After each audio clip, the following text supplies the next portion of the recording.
Yellow, I got a 2011 F250 Ford. Been having poor airflow coming out of the vents. Can hardly feel it at sometimes. I saw a YouTube video the other day where a guy cut a hole in the air box. And I cut me a hole, dropped the pocket down, and then go in there and move your wires, cut you a hole, and you look in there and you see the coil. Well, right now I have sprayed it with coil cleaner.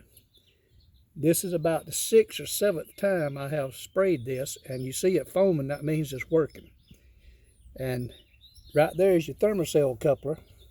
If you ever want to, or thermal sensor, if you want to change it, you can always change it there and reroute your wire to the side over here, and you don't have to take the air box out of the dash or take the dash out.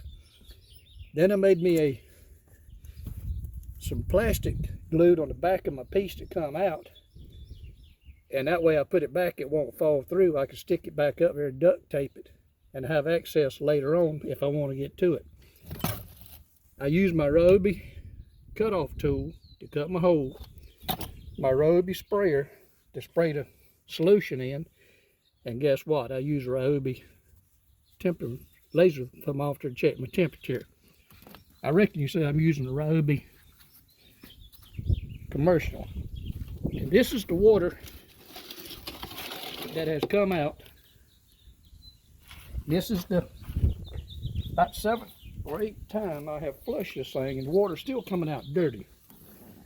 So I'm gonna keep flushing it. And I took my water hose, took my washing machine hose, cut the end off one end, put a piece of wire on it where I can keep it at a 90, and then that way I can take water and put it in there and flush it. You don't want it wide open, but you can take your hose and pinch it off with your hand, one hand, and hold the hose other hand, and you can flush all that out. And I believe it's already got better airflow, because I can plug the hole off and fill it. But I'm going to go ahead and flush it until I think it's good and clean. It takes a little bit, but while I'm in here I want to do it right. Try to anyway. Hope this helps. Thank you. Have a good day.